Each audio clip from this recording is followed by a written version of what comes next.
Welcome to AS Mobile Solution Class. তো যদি ই করতে যাই তাহলে আমার ড্রাইভার অবশ্যই দরকার পড়বে। এবার মিডিয়াটেক হলো, ঠিক আছে। হ্যাঁ, এবার যদি কোয়ালকম আসে, কোয়ালকম স্ন্যাপড্রাগন যদি আসে, তাহলে আমাকে ওই কোয়ালকম ইউএসবি ড্রাইভার ডাউনলোড করতে হবে।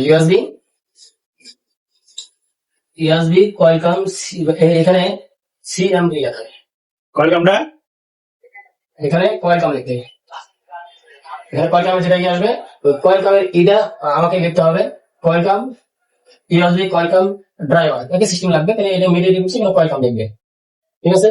মানে যেমন লেখা আছে শুধু প্রসেসরের নামটা চেঞ্জ করা হবে। হ্যাঁ, এটা প্রসেসরের নামটা চেঞ্জ করা হবে, কোয়ালকম দিতে হবে, ইউএসবি কোয়ালকম ড্রাইভার, ঠিক আছে। ঠিক আছে, তো লিখলাম, লিখে এটাও ইনস্টল করতে হবে। এটা ইনস্টল করতে হবে। হ্যাঁ, এটাও ইনস্টল করতে হবে। তুমি এটা ডাউনলোড যে করবে যে কোনো ব্রাউজারে গিয়ে ওখানে লিখে তুমি সার্চ করতে পারবে, এসে যাবে, সেটা তুমি ডাউনলোড করে আরামসে ইনস্টল করতে পারবে। এবার যদি ইউনিক্সের হয়, এটা তো হয়ে গেল, ইউনিক্সের হয়ে গেলে হয়তো অন্য ইয়ের জন্য হয়ে গেল। এবার যদি কিছু ব্র্যান্ড আছে যেরকম মোটরোলা, আর ব্র্যান্ড হিসেবে এই ইউএসবি গুলো ডাউনলোড করে নিতে হবে। মোটরোলা আসলে মোটরোলা ডাউনলোড করে নিতে হবে। ওটা যদি এরকমই করো তাহলে হবে না। মোটরোলা ইউএসবি ড্রাইভার ডাউনলোড করতে হবে। যদি স্যামসাং আছে, স্যামসাং এর ওই ক্ষেত্রে স্যামসাং চিপসেট আছে, ডাইরেক্ট স্যামসাং, ওগুলো আলাদা। ওগুলো তো ওই Samsung USB driver Samsung USB driver Samsung download করতে হবে, করে ইনস্টল করে নেবে। স্যামসাং এইগুলো চিপসেট যেগুলো আছে ওগুলো কানেক্ট নিবে, বুঝলে। হ্যাঁ, এবার কানেক্ট করলে হয়ে গেল, কানেক্ট হয়ে গেল। এবার যদি আমি বলি যে কানেক্ট হয়ে গেল, এবার আমি কি কি করবো, রেডি। এবার দেখো, যদি আমার সবচেয়ে করতে হয় তাহলে একটা টুল পাওয়া যায়।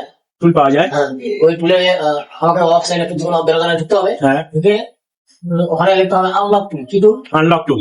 Unlock tool, unlock সিকে,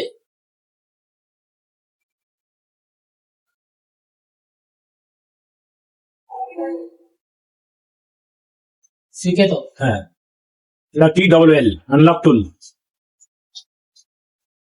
unlock tool, এটা গিয়ে গুগলে সার্চ করতে হবে। গুগলে Chrome browser।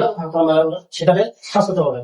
সার্চ করে এটা যখন তুমি কি করলে, এই সফটওয়্যারটা যখন ডাউনলোড করে ওখানে রেজিস্টার করতে হবে। রেজিস্টার করতে হবে। রেজিস্টার করে তোমার ইমেল আইডি দিয়ে রেজিস্টার করে পাসওয়ার্ড বানিয়ে রেজিস্টার করলে এটা তোমার যে কোনো বাংলায় যদি বলে যে আমার এটা 6 মাসের জন্য বা 1 বছরের জন্য এটা আমাকে লাগে, এটা ওরা একটা রিসার্চ সিস্টেম করে দিবে। Research system. হ্যাঁ, এবার যদি 6 মাসের জন্য হয় তারা একটা পেমেন্ট চাবে, তো বছরের জন্য হলেও ওই 4,000 টাকা মতো নেয়, 6 মাসের জন্য হলো 2200-2300 টাকা এরকম নেয়, সেটা করে নিয়ে এবার যখন আনলক টুলটা যখন খুলবে তখন এরকম সিরিয়াল একটা ই থাকবে। তো মোবাইল আছে, সবগুলো মোবাইলের নাম থাকবে, হয়তো এমআই হয়তো ভিভো, হয়তো ওপো, হয়তো রিয়েলমি,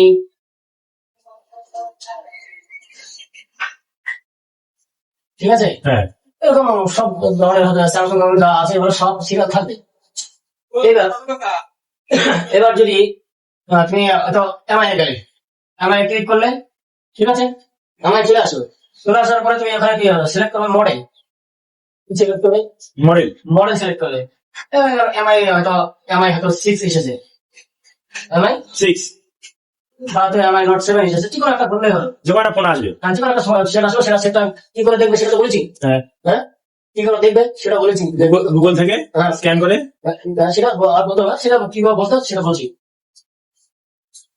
এমআই নোট 7 আসবে।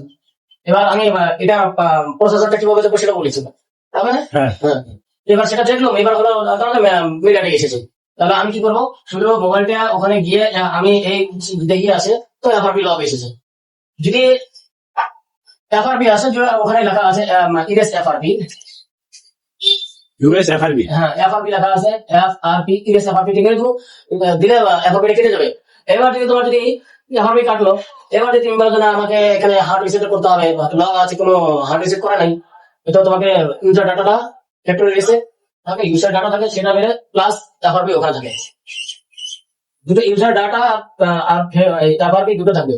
FRP user data plus FRP, সেখানে যদি আমি ক্লিক করে দিই সেখানে কি করবো জাস্ট একটা ক্লিক করে দেবো। ক্লিক করে দেওয়ার সঙ্গে সঙ্গে আমি এটা মোবাইলটা কানেক্ট করবো কিভাবে, তখন মোবাইলটা কানেক্ট করবো প্লাস এন্ড মাইনাস বুটাম চিপে মোবাইলটা শুধু কানেক্ট করে দেবো, অটোমেটিক বাকি সিস্টেম চলে আসবে। হ্যাঁ অটোমেটিক ওখানে এখানে ছোট্ট একটা ই থাকবে, ওখানে কোড উঠবে, ওটা কি কি হচ্ছে না আছে সেটা চলে আসবে। বাস এতটুকুই কাজ, একদম সহজ।